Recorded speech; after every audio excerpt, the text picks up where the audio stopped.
Dear racing fans, we've been waiting for you. We've been working, prepping, training, putting together thrilling races, high stakes, favorite traditions, and fresh experiences. From right on the rail to the top of the hill. Whether it's your first meet or your 50th, we can't wait to welcome you back this fall. Love, Keeneland.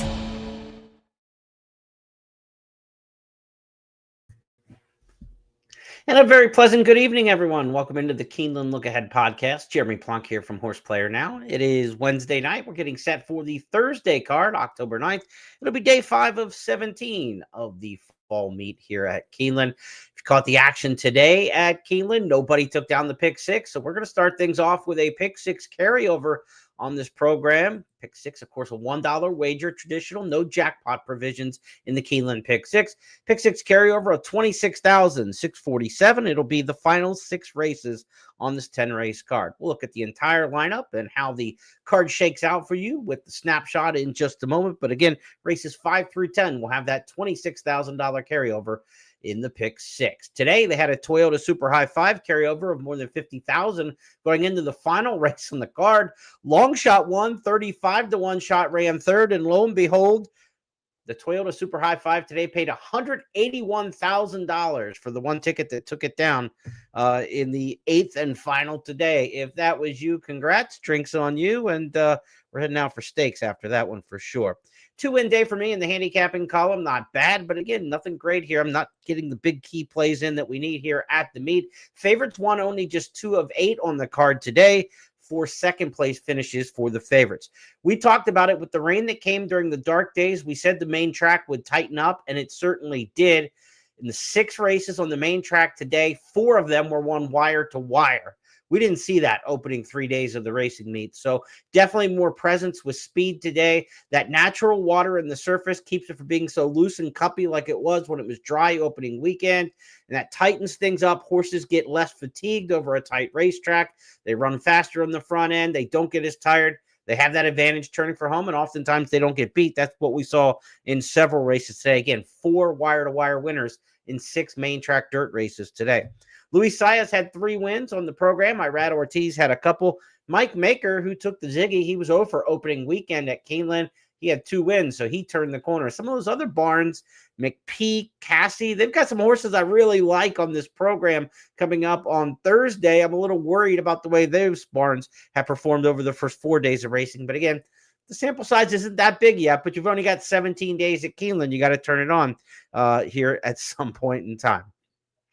What do we have today coming up for the program on Thursday? Weather forecast for you. 60-degree temps, low 60s, sunny skies. So fast, and it should be firm on the turf course, I would imagine, for Thursday. At worst, a good turf course. But I would assume we're going to be fast and firm. Temps again in the low 60s. The Keeneland Turf Pick 3 returns. There was no Turf Pick 3 on Wednesday, given the fact that there were only 2 grass races. But we've got it on races 4, 6, and 8 on this 10-race program. The nightcap's not a turf race, which is kind of weird. We usually finish with the grass race. So 4, 6, and 8 will be the Keeneland Turf Pick 3 races coming up here on the Thursday program. That's a good time to segue into that snapshot on the card. As we'll see here, the Turf Pick 3 races, as mentioned, races 4, 6, and 8. Early Pick 5 is going to kick things off in races 1 through 5. As always, the early Pick 4 will be races 2 through 5. Key plays for me on the card in the orange, 4, 9, and 10. So we got something to stick around at the end for, hopefully, on this program. 4, 9, 10 will be my key plays. That $26,000 pick 6 carryover, $1 minimum, begins in race number 5. Late pick 5 is going to begin in the 6th. The late pick 4 kicks off in the 7th. And again, we've got the Toyota Super High 5 starting back fresh. Somebody hit it today for $181,000. We start back fresh in the Toyota Super High 5 in the 10th and final race on the card.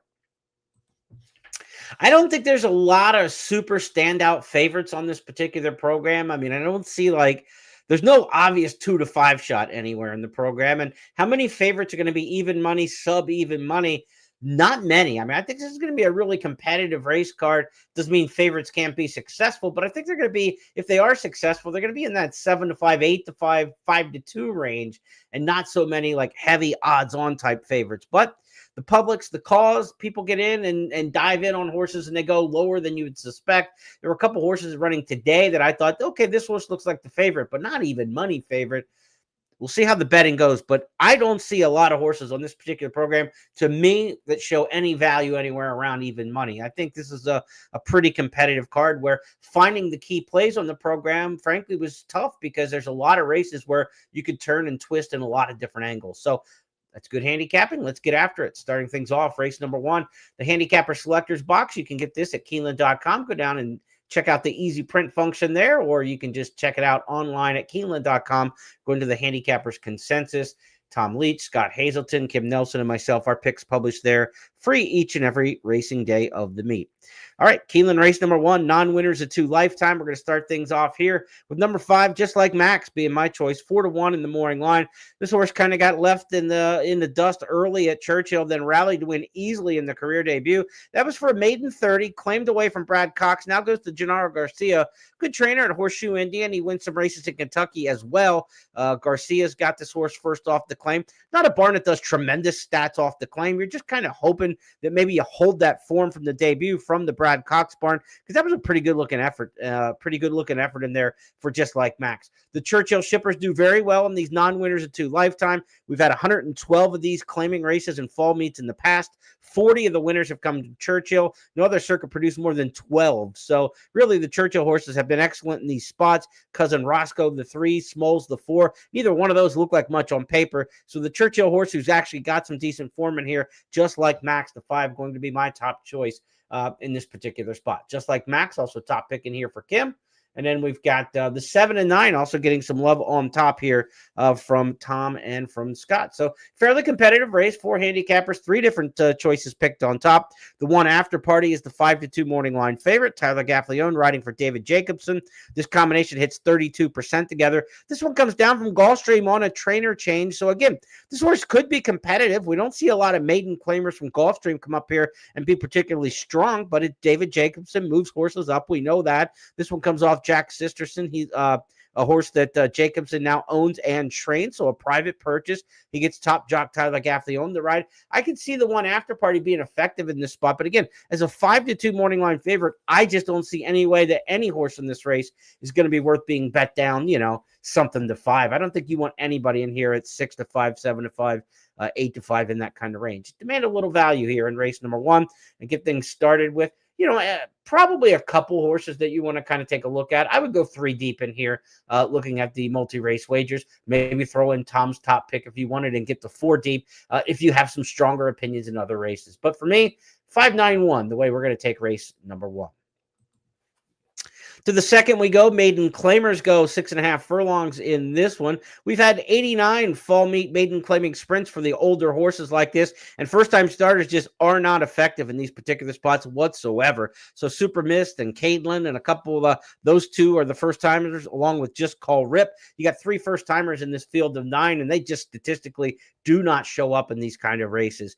Winning favorites at 40% in these maiden claiming elder sprint races like this. So certainly keep an eye on, a rather formful particular potential here in race number 2. I've got the 4 Alias in here at 9-2. It's Will Walden. His horse is running well, of course, all year long at 25%. The Into Mischief sire line, obviously, always strong here at Keeneland. Alias, well-bred runner here with Tyler Gaffalione riding. Now, this horse did start the career in New York with Rick Dutrow, ended up in Maryland with Brittany Russell. Hasn't been seen, but the works all summer are strong. Working in Kentucky, bullet after bullet after bullet. Will Walden, the trainer, gets bet. I'll be surprised if Alias is 9-2 in here. I think this horse will get bet down and could be. I know the speed figures aren't there, and that's what Nick Tamero's looking at a lot in his morning lines.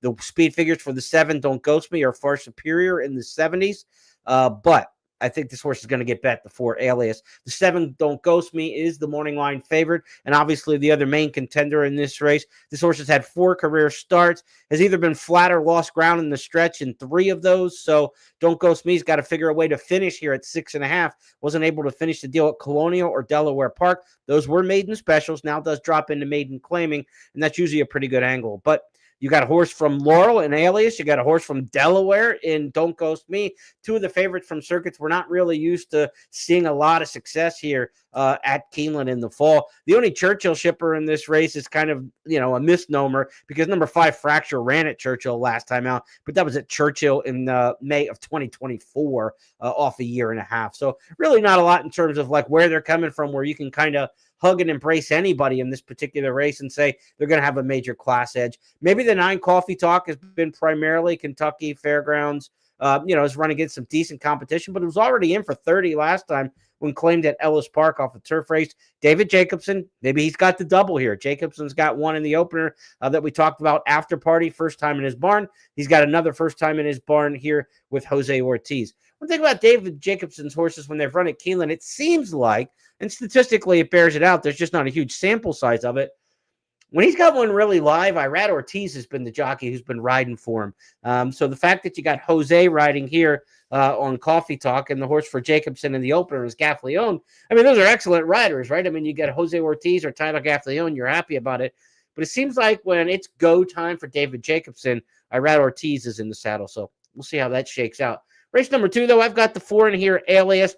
I wouldn't go any deeper than 2 deep in this particular spot, I think. 4-7. The 9 Coffee Talk, I mean, I'll let that one beat me if it happens to do so. But I think 4 and 7 get you through here in race number 2. Chalky expected finish and outcome. Those are the 3 favorites. But again, this is a percentage race where 40% of the favorites win these Elder Maiden claiming sprints during fall meets. So this is where you're supposed to accept shorter prices in races where they frequently come in at shorter prices. Then in races where we can fish, we want to try to go after them.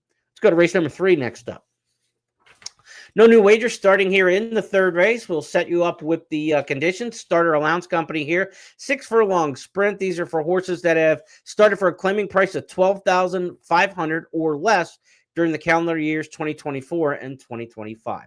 So when you have starter allowance races like this, they have that maximum level where they could have run, and you're trying to find a horse who looks least like that. So this is for horses who have run in a 12,500 claimer at least once. You hope they only ran in it once. You don't want to have a horse who's like an 8,000 claimer, 10,000 claimer, and then taking on a bunch of class droppers who once in their life ran for 12.5 and now are eligible to run back at a condition like this. So go down through the past performances, see how many times these horses ran for 12,500 claiming or less, kind of make some circles and marks, and try to figure out which horse looks least like a 12.5 claimer. And that's often how you can handicap a starter allowance race. That's not just for Keeneland. That's any race. We try to help you with your handicapping in any conditions at any track. So if you pick up the past performances for a track tomorrow, say you're playing Penn National or someplace, if you find a starter allowance condition, you try to find the horse that looks least like the eligibility max to draw into the race. Sometimes they can have a class edge. So number 4, Jubilant Joni is one in here who's only dropped into that 12.5 level or below twice that we can see in the past performances. And both times that Jubilant Joni dropped in class, she won by 5 and she won by 5.5.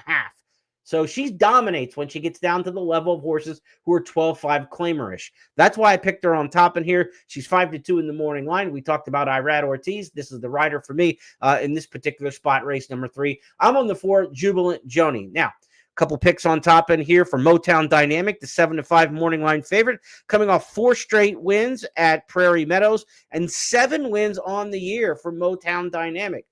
Motown Dynamic could become an 8-time winner. I believe I looked on Equibase, and if nobody else won today, when I did the stat a couple days ago, only 3 horses in the country have won 8 or more races this year. There were 2 had won 8, and someone else had won 9 or 10 already on the year. So Motown Dynamic is really a win machine when you look at 2025.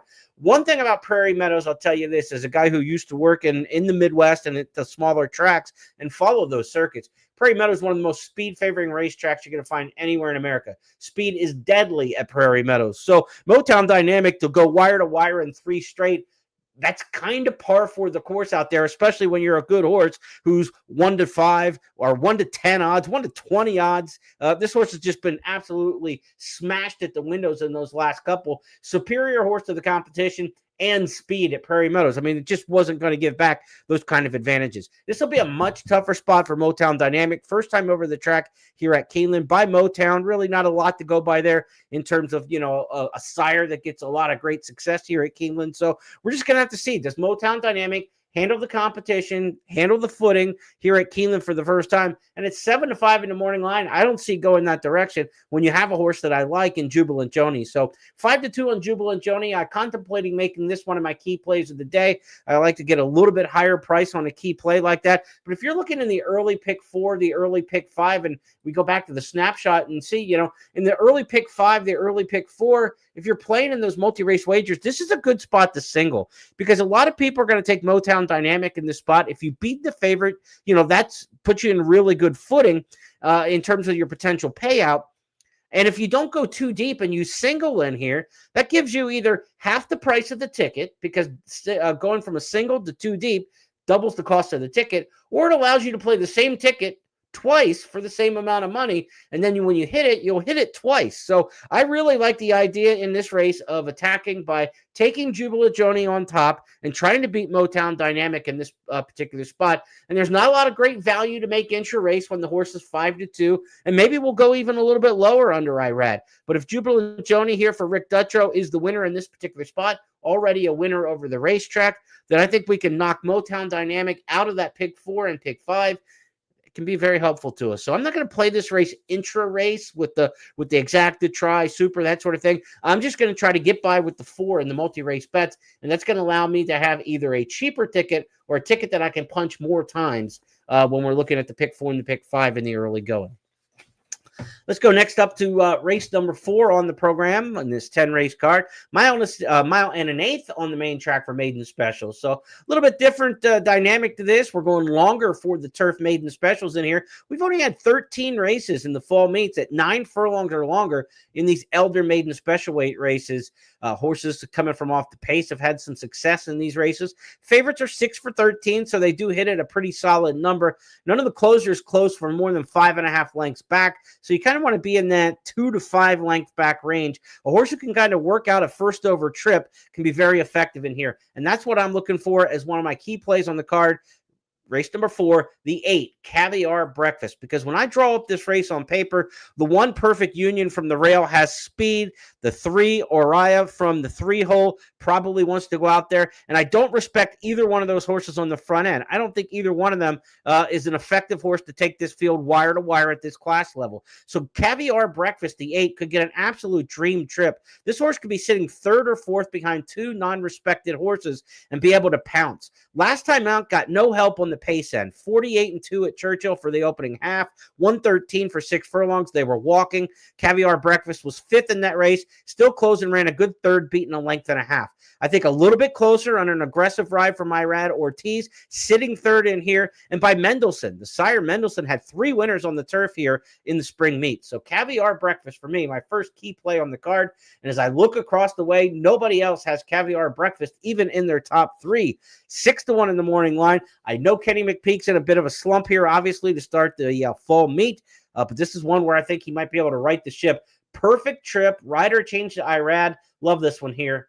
Caviar Breakfast, 8 over the 7-12 for me in this particular spot. The 12, El Zane, comes out of the same race with Caviar Breakfast from last time. El Zane, the 12, what a pedigree here. By Medaglia d'Oro out of Center Court. You remember Center Court, major stakes winner all throughout Kentucky. She was fantastic. Graded stakes winner here over the turf at Keeneland. $700,000 filly here, El Zane. She hasn't lived up to that pedigree to this point, but her last was a lot more like it, and I think she can be effective in this spot.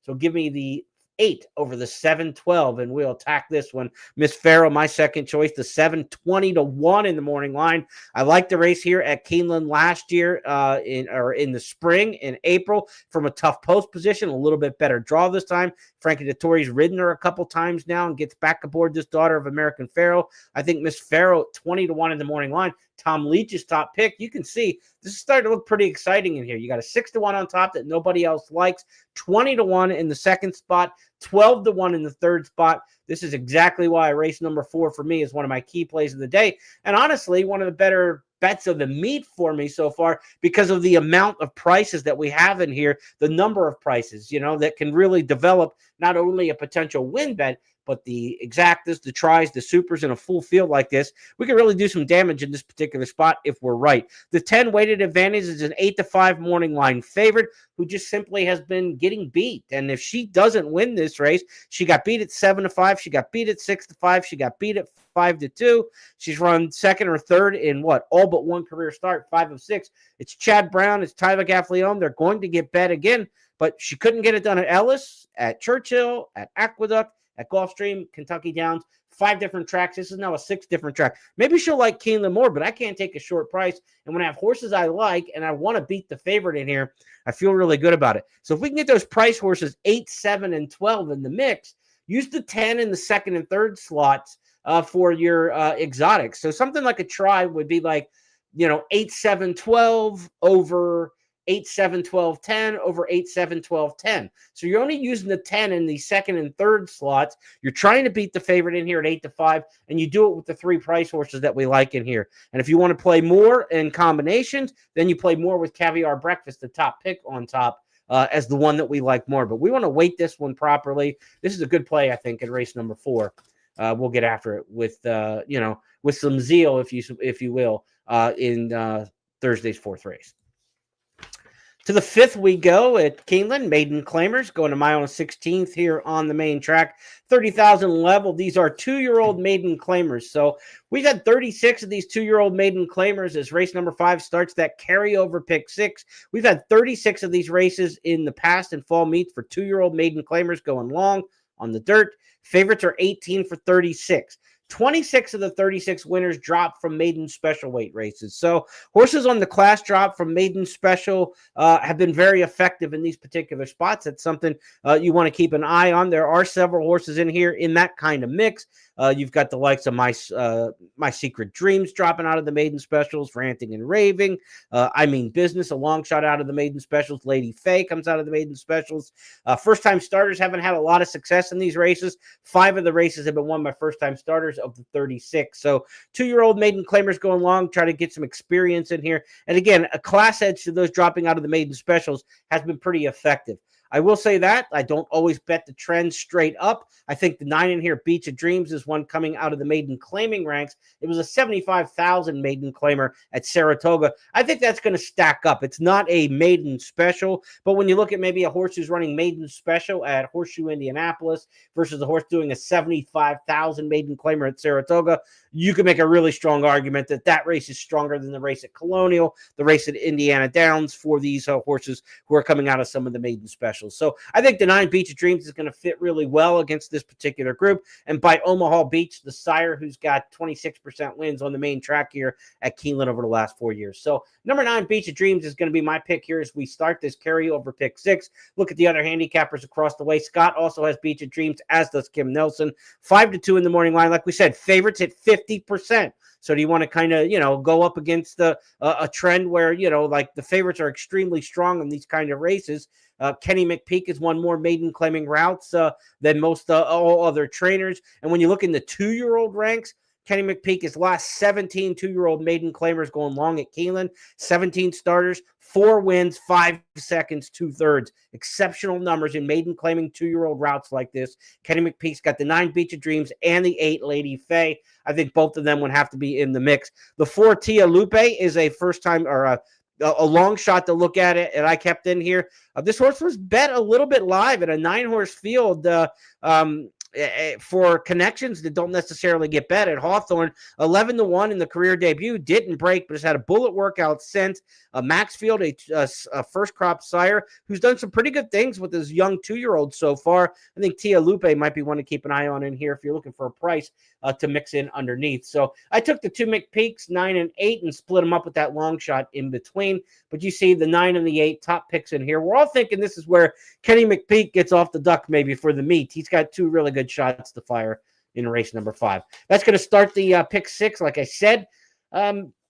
Do you single Beach of Dreams in here to start the pick 6? I don't know if I'm that confident that I want to go all in on a single. Tia Lupe could really get you started at a big number. I think the 8's useful in here. The 2 drops out of a maiden or comes out of a maiden 30.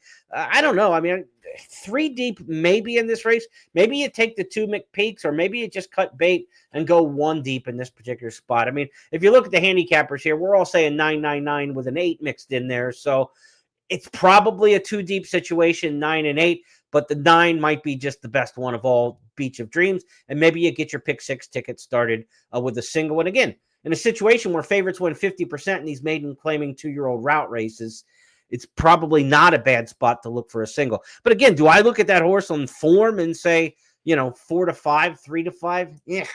I just don't see those kind of favorites so far as we've gone through the program. To the 6th race we go next, and the 6th race will start the late pick 5, and it's also part of the Keeneland Turf Pick 3. These are sprinters and a turf sprint allowance company in this particular spot, a field of 8. I talk a lot about the post 3, 4, 5 in the big fields. Don't get overwhelmed with post position, though, in an 8-horse field in a turf sprint. In fact, 8-horse fields in turf sprints really give a lot of real estate to move. And oftentimes the best horses are going to win these races because they're still going at a breakneck speed, even if it's a smaller field size, because it's 5.5 on the turf. They're going to go. So you don't have to worry about jockey strategies or anybody trying to, slow things down and walk the dog on the front end and then back in the field up on top of everybody. With only 8 in here and a good, honest, hard pace, these fields typically string out a bit going into the turn. They're 2, 3 wide, and then the best horse wins because they're not getting in traffic. They're not susceptible to horses stopping in front of them, having to go super duper wide to come win around a 11-horse, 12-horse field in a turf sprint. I think you can kind of trust these races a little bit more. Bill Mott and Riley Mott, I think, have the exact in this particular race. Is it going to be father or is it going to be son? The father's got the favorite in Operation Sunrise on the outside, coming out of back-to-back wins, 1 at Ellis, 1 at Kentucky Downs, 2-1 on the morning line. Operational Sunrise certainly would be no surprise. Top pick in here for Kim, top pick for Scott as well. But Riley's got one in here, Cheval de Guerre, that I think has a shot. This horse won at Ellis Park last time. The race at Colonial Downs went second to Montador's. Looked good. Montador came back, won at Kentucky Downs, came back and ran earlier this meet and ran well. That's a pretty darn good company line. And I think Cheval de Guerre's got a chance in here. Look, this is a horse who went to Royal Ascot and ran in the Windsor Castle after the career debut. I think Cheval de Guerre's got some class about her and or about him. And I think this is a horse who might be able to pull the upset in here. I've got the 4 over the 8, the 2 Motts in here, or the way I'm going to try to get through this one. Number 6, Can't Deny It. Respect for trainer Larry Ravelli in turf sprints. He won it, the Breeders' Cup turf sprint, of course, a couple years ago with No Balls. He's had some good turf sprinters over the years, bringing this one out of Chicago to run for some big money, $140,000 purse here. Can't Deny It, laid off since March. Don't worry about layoffs when it comes to turf sprints like this. You don't have to be super duper fit. You just got to be super sharp. And Larry Ravelli can get one sharp off a long layoff. So won't be surprised here if number 6, Can't Deny It, comes out running.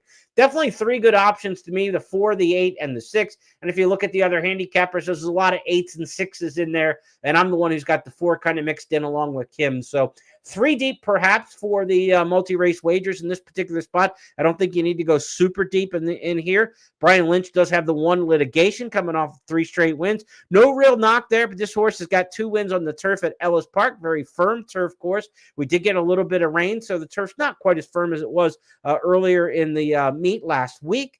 We'll see if litigation handles it here as well as he did at Ellis over the summer. But I think you can get through in here with the 4, the 6, and the 8. And I'm taking the 4, Cheval de Guerre, on top as my play in this particular spot. We go to race number 7, and the late pick 4 gets underway in this one. 7th race on the card is one where you're going to have a horse in measure who's going to get a little bit of play in here, I would assume. Race number 7 is a maiden special at 1 mile and a 16th on the main track. These are 2-year-olds, and we talked about the 2-year-olds going long on the turf. Now we got 2-year-olds going long on the dirt in here. We've had a much bigger sample of these kind of races, 58 of them, 54 of them, in fact, in fall meets in the past, these 2-year-old route maiden specials. Favorites are 25 for 54, so a strong percentage there, a little less than 50%. Average winners 9-2 odds, right where you want to see it. Churchill Downs preppers have 28 of the wins in these particular spots. First-time starters have only had 3 wins of the 54. So Churchill's produced more than half of the 54 winners. First-time starters are pretty much horses you want to wait till next time to be backing those horses in these particular races. So we go to the 7th race on the card, and I've got number 9, Measure, on top. This one comes out of a race at Churchill Downs for trainer Mark Casse. Missed the break at 6 furlongs last time by Essential Quality, who won the Breeders' Futurity at this same distance over this same track at a mile and a 16th at Keeneland back in his 2-year-old championship season. The sire gets decent numbers over the track here with his offspring. I expect Measure to be much improved in the second start. Bullet workout for this. Give me the Mark Casse trainee with Irad Ortiz. Post number 9. Not a great post, obviously, to go a mile and a 16th, but coming out of a sprint race, this horse should be pretty fresh. There's not a lot of speed to the immediate inside. C Zest really doesn't have any speed.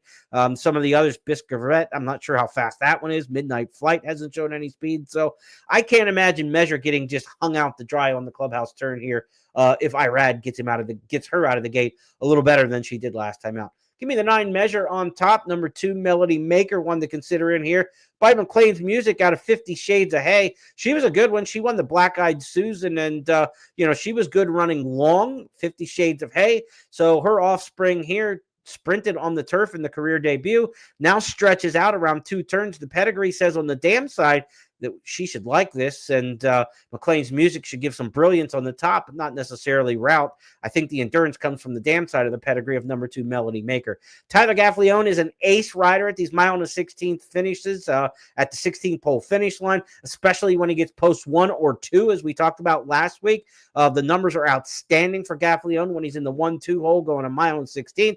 He had a second place finish with that runner earlier in the meet in this kind of spot. Melody Maker, I think, is going to run a pretty good one. 9, 2, and 1, the way I'm going to line it up for you in this particular race. Measure, also the top pick in here for Tom Leach. Second choice for Kim Nelson. You see across the way, the 1 picked on top by Scott. So 9, 2, 1, 9, 2, 1. Tom and I are both doubling down on the same picks in this race. Number 6, Bisclavret, if I'm saying that right, is the top pick in here for Kim. That's a daughter of Not This Time. How about the sire Not This Time opening week? I went back. I knew Not This Time was having a really good opening week. I didn't realize how good until I went back and reviewed the opening week, the Keeneland Handicappers database, and I was filtering through some races. Sire Not This Time had 6 winners opening week. 6. I mean, typically if a sire has 3 or 4 winners at a Keeneland meet, that's a pretty good meet for a sire. 6 in a weekend. Unbelievable. And what about those 6? They were all on the turf. I think 4 of them were stakes winners. But they're all on the turf, and when you think Not This Time, you think of a dirt sire. So Not This Time is the sire of number 6, Bisclavret, and also the sire of the 7 Taylor Time, first-time start. Sire doing great things on the grass. I don't know what that translates to on the dirt, but the next time you see a Not This Time on the turf, better pay attention this meet. Maybe the ship has already sailed on that because, wow, 6 winners opening weekend, quite a run. Let's go to the 8th race on the program here on this 10 race card. 8th on the program is the final leg of the Keeneland Turf Pick 3. This is a second level allowance race. Non-winners of 2 other than, if you see it written up that way, N2X. Mile and a 16th on the turf here. We've had 101 of these kind of races in the fall in turf allowance races at a mile and 16th.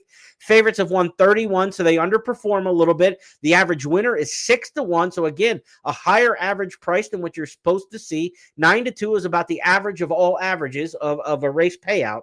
So 6-1, certainly these races are less likely for the favorites and more likely to pay a little bit more than average. So good betting race coming up here in race number 8. Interesting horse in here is Cima de Areco, the 1 horse from Brazil or Argentina, 4-for-4 lifetime, a Group 1 winner in Argentina. First start for trainer Graham Motion. I can't give you any kind of great insight. There's no great stat lines on Argentines coming in and running well here at Keeneland. What I can tell you is the one article I saw in Daily Racing Form quoting Graham Motion is he wishes he had another work or 2 before this horse got to the races. So Cima de Areco has not run since last November. Trainer said maybe a work or 2 short. Take that for what it's worth here, as the 1 is going to, potentially be favored in this spot. 5-2 in the morning line, favored on Nick Tamaro's morning line. And as you look across the way, Reagan's Flame, the 3 at 9-2 is really the only other horse, and the 5 Malibu at 7-2 that might vie for that favorite status. Malibu for Chad Brown and Irad Ortiz. If the public gets kind of cold on the 1, then maybe the 5 gets bet. But then that makes the 5 a bit of an underlay. So I'm going to try to beat both the 1 and the 5 in here because I think both are going to be underlaid prices. I've got 2 shots to do it in race number 8, and that's what makes it a key play on the card for me because I'm going against both of the morning line favorites in this particular spot, the 1 and the 5. I like the 7 and the 4 in this particular spot, the 7 Partier, French export for Riley Mott. Riley could have a big day. I think he could win too. This horse has gotten no help whatsoever in terms of pace. The paces have been slow in all 3 domestic starts, including the race here in the spring meet when they went 48 and change, 114 on a yielding turf. Finished 3rd that day under Johnny V. Johnny V is back aboard. He's riding lights out. He won 6 races opening weekend. I'm taking the 7 Partier in here at 12-1 in the morning line. I'm excited to take a shot at that. Also, the 4 Boys Make Me Wink, 20-1 in the morning line.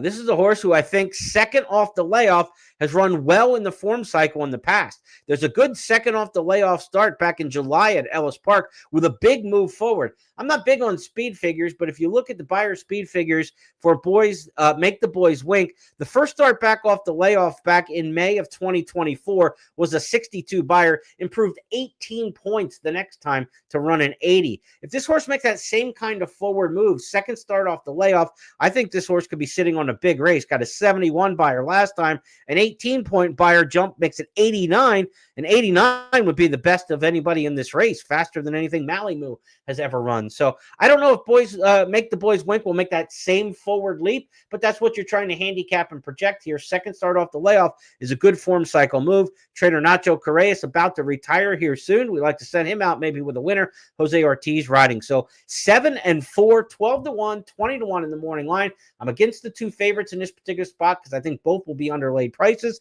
That's what makes this one of these interesting races that you want to kind of really take a look at in here. So 7 and 4, 2 of them to watch for me. The 2 Foreseen, the 5 Malimu, and the 3 Reagan's Flame also getting play from some of the other handicappers. So everybody's kind of against the 1 in here, a couple second shots in there.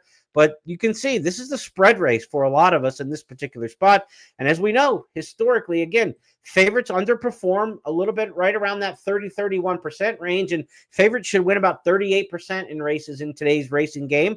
And so the average horse should pay 9-2 in most race situations. This one is 6-1. So why not stretch out, spread your wings, use quite a few of them in here in race number 8. Good opportunity here in the 8th race to wrap up the Keeneland Turf Pick 3 at a price. I've got a couple plays, even with some prices to look at here in the last 2 on the card. So let's keep rolling here as we hit to the 9th race on this Thursday program as we handicap ahead.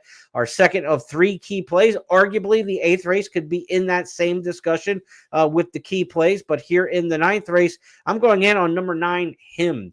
Him's a horse I've got picked on top at 10-1 in the morning line.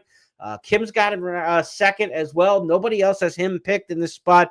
Luis Saez takes the mount in here back after riding at Churchill last time for trainer Ron Moquet.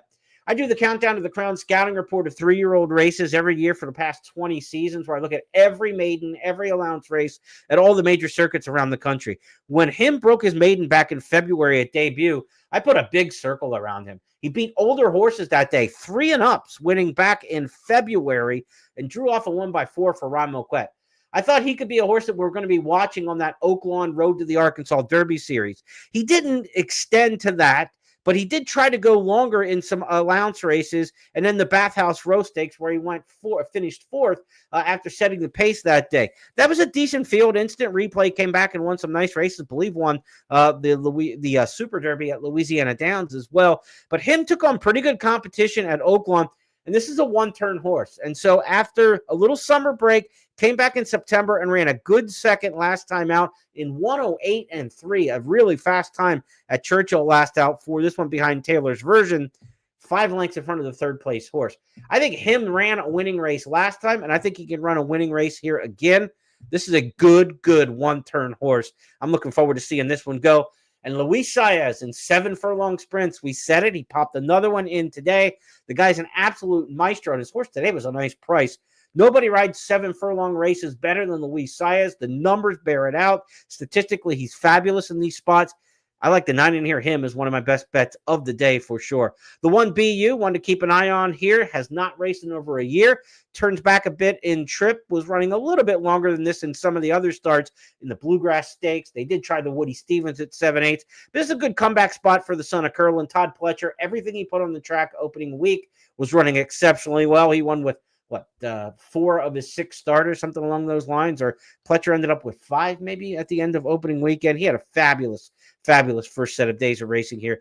So I expect the 1 to run pretty decent in here. But number 9, him, is why I've got this as a key play of the card for me. I'm all in here in race number 9. The 10, Pursuit Never Sleeps, is the top choice for everyone else in here, and I've got the 10 listed as my third choice in here. Pursuit Never Sleeps, coming off second place finish at Ellis Park for Dale Romans. Got a big buyer speed figure in that one. In fact, really, all 3 races around 1 turn have been good for this horse. Has never run a bad race around 1 turn. Now, interesting, he beat Faust by 3 lengths last time at Ellis Park in August. If you look at the running lines for him, he beat Faust by 5 last time out in September. So they both ran against the same horse, and him beat him much farther than Pursuit Never Sleeps did in a more recent race. So if you match those 2 up head-to-head, I mean, it's comparing a little bit of apples and oranges, but I think him certainly can stack up with Pursuit Never Sleeps, and we're going to get a much better price. 7-2 on the 10, 10-1 on the 9. That's why it's one of my key plays of the week. We go to the 10th and final race. Again, Toyota Super High 5 is this race. No carryover. My third and final key play will come up in this spot. These are non-winners of 2 lifetime, going 6 furlongs on the main track. This entire field of horses has 5 career starts at Keeneland. No finishes in the money. So there's not a lot of local love and embrace to make in this particular spot. But I do have a horse, Musical Prayer, who has run here at Keeneland 1 time. And I think this is the time this one gets over the top, because you got the best maiden win in the field here, winning a maiden special weight at Fairgrounds back in March. Number 6, Musical Prayer, 8-1 in the morning line for trainer Steve Asmussen. He's off to a good start at the meet. He puts blinkers back on this runner. I know the horse has only won for 14 lifetime, but they're all non-winners of 2, all looking for that second career win. And there aren't many others in here who can match up and win a maiden special weight at Fairgrounds back when he was on his better game. Asmussen had this horse back in 2024, lost him in the claim box at the beginning of 2025, then immediately claimed the horse right back. That's a good sign. His wife, Julie, is listed as the owner of this one. His son, Keith, is riding. This is a family affair. I like when horses get claimed back from a good barn like this. Should fit pretty well in this particular spot, and the blinkers go on. So I'm in for number 6, Musical Prayer, at 8-1 to wrap things up here. The 11, Ride the Broom, second choice in here. A horse coming out of a race at Churchill. Churchill preppers tend to do exceptionally well. As we mentioned, the non-winners of 2 lifetime races from the opening race, but when we were talking about that, 112 of these kind of races for non-winners of 2 claimers in the fall. 40 of the winners from Churchill. Nobody else had more than 12. So your Churchill horses in this race include Musical Prayer, include the 11, Ride the Broom, and include the 9, Baytown Butterfly. So I think this is a horse who could be effective in here. Baytown Butterfly, I know, just 1 for 17, 0 for 1 here over the track at Keeneland in a bad effort. But by Omaha Beach, maybe that bad effort in the 1 career start here at Keeneland was because of the troubled start more so than not liking the surface. Most of the Omaha Beaches have run really well here. So the 9, Baytown Butterfly, highly useful. The 3 Churchill horses for me, 6, 11, and 9, the way I'm going to try to get out of here in the nightcap. That wraps up the handicapping for this 10-race Thursday card. Thanks to everybody for joining us tonight. I want to remind you that I'll be back tomorrow after Scratches and Changes with a social media update on X on the same feeds at Horse Player Now and on at Keeneland Racing on X. I'll give you my updated picks after getting the final Scratches and Changes. And if you'd like those updated picks sent to your email inbox each day, make sure you sign up for my Substack. It's a free publishing service. My handicapping information updated each morning around the 11 o'clock hour after the Scratches and Changes come out. Then I'll fire that email off to you and give you the updated picks, any last-minute thoughts as we lead into the racing card. And, of course, tomorrow night we'll be back to do it all again as we preview the Friday program at Keeneland. Stakes action coming up. We've got long-distance turf horses in Stakes Company on Friday. So we'll get to handicapping that card and get it all set up for you. And we'll talk about that tomorrow night as we get rocking and rolling towards the Friday program. Good luck to you on Thursday. Hope you enjoy the rest of your evening. For my sake, I hope the Phillies can hold off the Dodgers and extend the National League Divisional Series. I hope you have a great night, everybody. Take care.